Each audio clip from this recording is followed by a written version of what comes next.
Central Bank of India up about 7%, Punjab Sindh Bank up 6%, and UCO Bank is up about 10% with its upper circuit, and a lot of other interesting news to discuss today. Hey guys, welcome to Post Market Report, and as you can see, I have the Nifty's chart here, making higher highs every day for about last 2 to 3 days, with a very positive news in the market about the monetary policy. And as you can see, all the public sector banks are up. UCO Bank, Central Bank of India, India Bank, Federal Bank, even Bank of Baroda and Punjab banks all are up about 5 to 6% today in the anticipation of the monetary policy, as you can see, which has actually started today on 4th of Wednesday, and the result of this particular policy will be concluded on Friday.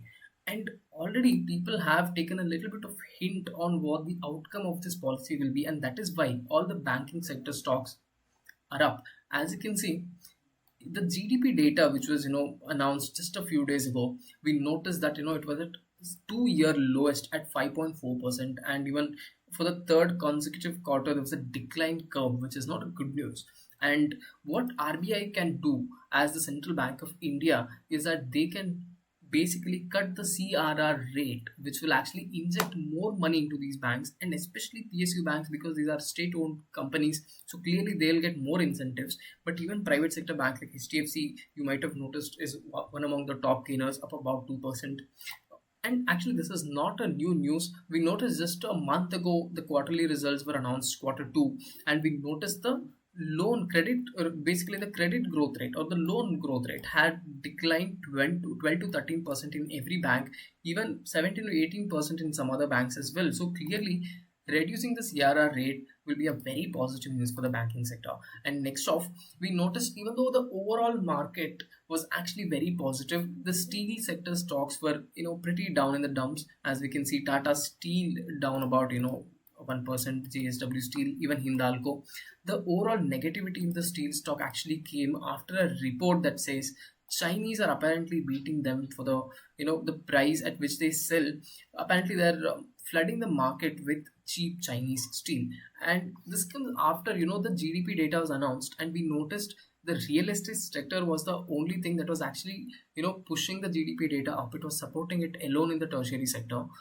Now we know that even though the real estate sector is booming, our steel sectors are actually, the steel stocks, our companies are apparently suffering, and they have even dropped their price to 30 to 35%. Even that is not working. So now they are at a place where they have to cut the jobs and cut their output. So clearly, if you are one among the people who have invested in steel stocks, maybe this is something that you should be worried about. And next off, we have Star Cement, which actually went up by 14%, because Adani Group again wants to buy controllable stake in Star Cement. Now notice that Adani already owns ACC, they own Ambuja Cements, they own Ultratech Cements, and now they are after Star Cement as well. Clearly, they are after every cement stock in the market. They want to be that cement chain, and clearly this news has sent the stock of Star Cements to an upper circuit. As you can see, we can even notice a very huge surge in volumes as well.